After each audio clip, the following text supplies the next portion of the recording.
Hello दोस्तों, मैं आपका डेयरी फार्मर दोस्त मधुसूदन हाजिर है फिर से नई और सही जानकारी के साथ। आज का जो टॉपिक है, आज का जो वीडियो शेयर करने जा रहे हैं कि डेयरी फार्म में मुनाफा कैसे और कब होगा।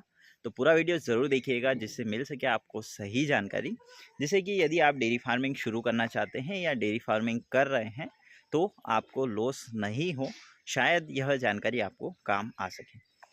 तो शुरू करते हैं आज के इस टॉपिक को कि डेयरी फार्म में मुनाफा कब और कैसे होगा। तो डेयरी फार्म में मुनाफा कब होगा, जब आप गाय का जो अच्छी ब्रीड का सिलेक्शन यदि करते हैं तभी आपकी जो गाय है वह अच्छा मिल्किंग कर पाएगी।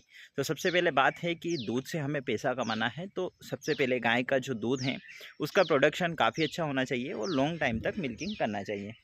जैसे कि आप देख सकते हैं, हमारी बात कर ले तो हमारे पास जो गाय हैं सारी प्योर एचएफ तो नहीं है, पर कुछ गाय मिक्स ब्रीड हैं, पर उनका जो दूध है वह रेशो काफ़ी अच्छा है। और आप देख सकते हैं यह वाली क्रॉस ब्रीड है, तो इसका भी जो दूध का रेशो था वह लगभग 20 लीटर के आसपास रहा है। उस गाय का भी जो रेशो है दूध का 20 लीटर के आसपास। दोनों जुड़वा बहनें हैं, कई बार मैंने वीडियो में शेयर किया है। तो अभी दोनों प्रेग्नेंट भी हैं वैसे तो, और अभी सेकंड टाइम में यह मिल्किंग कर रही हैं, अगली बार थर्ड टाइम में बच्चा देगी यह। तो यह जो दोनों गायें हैं यह मिल्किंग अच्छा करती हैं, 20 लीटर करती हैं, परंतु यह जब लॉन्ग टाइम तक मिल्किंग करती हैं यानी कि प्रेगनेंसी के छठे महीने में मिल्किंग इनका काफ़ी कम हो जाता है, यानी कि 10 लीटर के आसपास ही रह जाता है। उसी बीच बात करें तो इस वाली गाय की, यह हमारी प्योर एचएफ गाय है, आप देख सकते हैं काफ़ी अच्छी क्वालिटी है। तो इसका जो दूध का रेशो है लगभग 33-34 लीटर रहा है, और यह लॉन्ग टाइम तक अच्छा मिल्किंग करती हैं, यानी कि 7 महीने की प्रेगनेंसी में भी लगभग 18 लीटर 19 लीटर मिल्किंग करती रहती हैं। तो इसी प्रकार की यदि आप गाय खरीदते हैं तो आपको गाय ऐसी खरीदना है जो लॉन्ग टाइम तक अच्छा मिल्किंग कर सके, तभी आप डेयरी फार्म में सफल हो सकेंगे।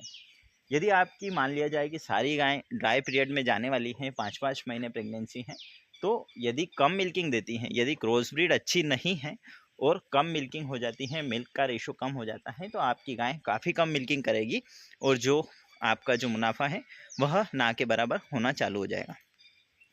तो आप गाय अच्छी खरीदें, सबसे पहले प्राथमिकता यही है कि गाय अच्छी खरीदेंगे तभी मिल्किंग अच्छा हो पाएगा। उसी प्रकार आप देख सकते हैं यह एयर शेयर क्रॉस ब्रीड है, मैं आपको दिखा दूँ तो एयर शेयर यह क्रॉस ब्रीड है, एयर शेयर। उसी प्रकार यह प्योर एचएफ हैं। तो यह जो गाय है यह भी काफ़ी अच्छा मिल्किंग करती हैं लॉन्ग टाइम तक। अभी हमने इसको ड्राई कर दिया है, परंतु अभी भी यह काफ़ी अच्छा मिल्किंग कर रही थी। तो इसी प्रकार से गाय का सिलेक्शन अच्छा करें, सबसे पहले प्राथमिकता यही रखें कि गाय का सिलेक्शन अच्छा हो। शुरुआत कर रहे हैं डेयरी फार्मिंग की तो क्रॉस ब्रीड खरीदें, कुछ एयर शेयर खरीद लें, कुछ इस प्रकार से क्रॉस ब्रीड खरीद लें। यह भी बेटी है हल्की सी क्रॉसपन में है, बट इसका जो मिल्क का रेशो है 25 लीटर रहा है, लॉन्ग टाइम तक अच्छा मिल्किंग करती है। तो इसी प्रकार से आप गाय का सिलेक्शन करें। दूसरी चीज़ की ये तो हो गया दूध की बात कि दूध से आप कैसे अच्छा मुनाफा कमा सकते हैं, कैसे अच्छा प्रोडक्शन ले सकते हैं। इसी बीच आपकी जो गाय हैं, यदि आप की गाय जैसे कि ये क्रॉस ब्रीड हैं, मिल्किंग कम कर रही हैं, तो इस बार हम इन्हें सेल कर देंगे। उसी बीच आपको बता दूं तो यह जो काफ है, यह जो काफ है हमारे घर की काफ हैं दोनों। एक और काफ है हमारे पास, तो यह जो काफ है यह प्रेग्नेंट हो चुकी हैं और लगभग 20 दिन के आसपास प्रेग्नेंट, एआई करवाए हुए 20 दिन हो गए हैं। प्रेगनेंसी कंफर्म नहीं हुई है, पर हो जाएगी कुछ एक दिन में। तो अभी तक तो हीट में नहीं आई हैं, लगभग 20 दिन हो चुके हैं। 1-2 दिन में आ जाए तो ठीक है, नहीं तो प्रेगनेंसी कंफर्म हो सकती है।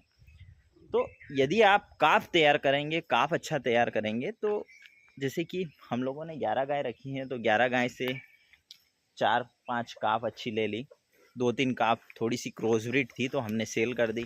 तो इसी प्रकार अच्छी काफ आप रख लें। उनकी जगह 3 अच्छी काफ रेडी हैं हमारे पास, तो 3 जो हल्की गाय हमें लगती हों कि थोड़ी सी हल्की है, तो उन 3 गाय को हम सेल कर देंगे।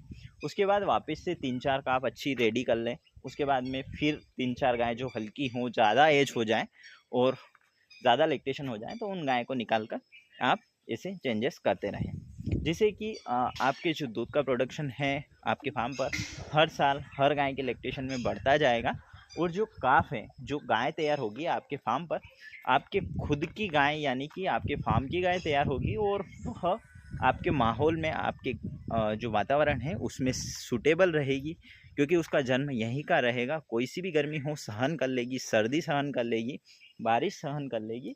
उसी प्रकार से माहौल, फीडिंग, सारा कुछ सहन करेगी। आपको हर चीज़ उसकी जानकारी होगी, तो आप उस गाय से ज़्यादा मुनाफा कमा सकते हैं।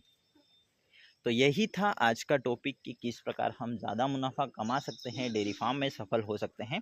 यदि आप ब्रीडिंग पर फोकस नहीं करते हैं, यानी कि आप हर बार एक नई गाय खरीदते रहते हैं और अच्छी गाय के चक्कर में आप गाय खरीदते रहते हैं, आपके फार्म की गाय निकालते रहते हैं, बच्चियाँ सेल करते रहते हैं, तो आपको मुनाफा कभी नहीं हो सकता। तो मुनाफा तभी होगा जब आप आपके फार्म पर अच्छी गाय रखेंगे, उन्हीं से अच्छी काप लेंगे। यदि अच्छी गाय है तो अच्छी काप आपको मिलेगी। जैसा कि क्रॉस ब्रीड की गाय मैंने आपको बताई है, तो उनकी दोनों की काप थी हमारे पास, पर दोनों क्रॉसपन में थी, काफ़ी क्रॉसपन में थी, इसीलिए हमने उनको सेल कर दिया। क्योंकि कई बार क्रॉसपन की गाय थोड़ी सी तेज भी होती हैं, चंचल भी होती हैं, परंतु प्योर एचएफ जो गाय होती हैं काफ़ी शांत रहती हैं। तो इसी प्रकार से आप मुनाफा यदि कमाना चाहते हैं डेयरी फार्मिंग में, तो स्टार्टिंग में आप क्रॉस ब्रीड खरीद लें, उनसे अच्छी काफ लेने की कोशिश करें, अच्छे सीमन आप लगवाएं। हो सके तो आप 4-5 अच्छी काफ भी खरीद सकते हैं आपके लोकल से, या कहीं से भी आप अच्छी काफ खरीद लें, उनको तैयार करें और 5 गाय मिल्किंग करेगी, 5 काफ तैयार होगी। आपका बजट ना के बराबर रहेगा मुनाफे में, परंतु एवरेज चलता रहेगा। आपको हल्की फुल्की जो इनकम है होती रहेगी, आपकी जो लेबर कॉस्ट है वह निकलती रहेगी। और फिर जब आपकी पाँचों काप रेडी हो जाएं, पाँचों काप मिल्किंग आने लग जाएं, और 5 गाय में से आप धीरे जो हल्की गाय हो निकाल सकते हैं। तो इसी प्रकार से आप डेयरी फार्मिंग की शुरुआत कर सकते हैं। और अधिक जानकारी यदि आप जानना चाहते हैं तो कमेंट ज़रूर करिएगा, किस टॉपिक पर कौन सी जो जानकारी है आपको परेशान करती है, कि कौन सा ऐसा टॉपिक है जिसकी जानकारी यूट्यूब पर आपको सर्च करने से भी नहीं मिल रही है, या ऐसी कोई जानकारी जो यूनिक हो, नई हो, हमारे लिए भी नई हो, तो आप शेयर ज़रूर करिएगा। स्टडी करके हम आपसे जानकारी शेयर करेंगे। यदि आपके पास जानकारी हो तो आप भी शेयर करिएगा। Thank you for watching. मिलते हैं अगले वीडियो में नई और सही जानकारी के साथ।